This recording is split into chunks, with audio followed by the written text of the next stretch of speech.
Good day po sa inyong lahat. Welcome na naman po sa another episode ng ating vlog na kung saan ang topic po natin for today ay tungkol sa kung magkano nga ba yung kikitain sa 5,040 heads na manok kapag ito ay ilalagay natin or magpapatayo tayo ng isang commercial type house na building, commercial na poultry house. And then kung magkano rin ba yung expenses natin sa 5,040 heads. Actually, kahapon po ay may mga namasyal sa akin na taga Laguna at plano nilang mag-put up ng layer farm sa bandang Mindoro. Ayan. So, sila po ay magkakapatid na si Lestre, si Sir Azil, and then yung dalawa, nakalimutan ko po yung name nila, pasensya na po. Ang babata pa na mga negosyante. After ng aming chika-chika kahapon dun sa restaurant, sila po ay tumuloy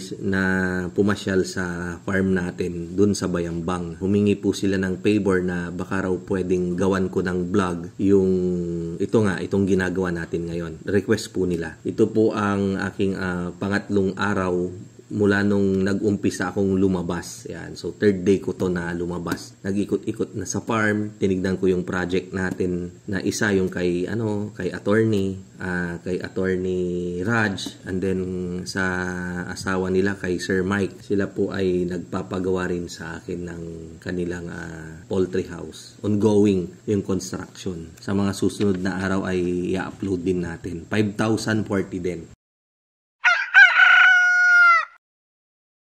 Considering na magtatayo po tayo ng 5,040 heads na layer, i-consider po talaga natin yung production. Average production, the whole cycle. Disclaimer lang po, ang inaano ko ay syempre sa umpisa, above 90% po talaga yung production natin as long as healthy yung ating mga manok. Pero dito, ginawan ko ng 80% lang. Yan. And then ang i-consider natin na presyo ng itlog na gagamitin natin ay presyo ng medium, which is as of now 220 pesos yung wholesale price ng medium size na itlog namin dito. And then yung presyo ng feeds ay nasa 1,630 per sako. Pure blend po yan. Dito po yan sa amin. Kapag tayo ay meron ng 5,040 heads na manok at mangingitlog siya ng 80% production, lumalabas po na meron po tayong 4,032 pieces na itlog harvested daily or 134.4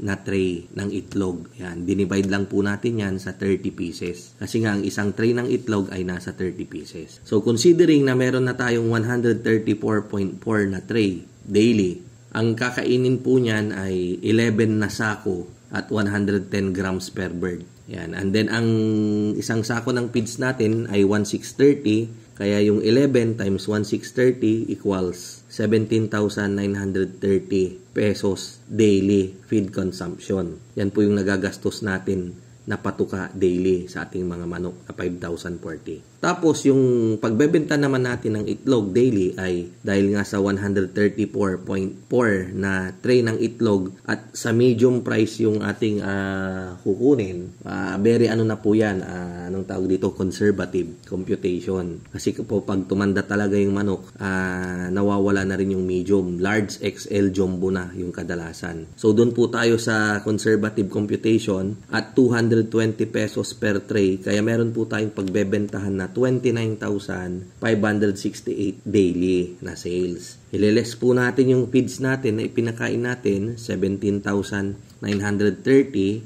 eh lumalabas po na may natitira daily na 11,638 doon sa pinagbebentahan natin. Yan yung natitira. Ngayon, imumultiply natin si 11,638 sa 30 days para lumabas kung magkano yung kinikita natin sa isang buwan. So, 11,638 times 30 days is equal to 349,140. Monthly income po natin yan. Nabawas na yung konsumo natin sa patuka, gross pa rin po yan na maituturing kasi nga po hindi pa natin naibawas yung mga expenses natin monthly. Kagaya ng kuryente, sabi na natin nasa 5,000, delivery gas, sabi na natin 5,000, yung labor cost, isang tao 12,000 yung tao natin. Tapos yung tray, ang gagamitin po nating tray dito yung plastic. Kaya naglagay lang po ako ng 500 pesos monthly. Yan. So ang total po niyan ay nasa 22,500 yung expenses natin. So si 22,500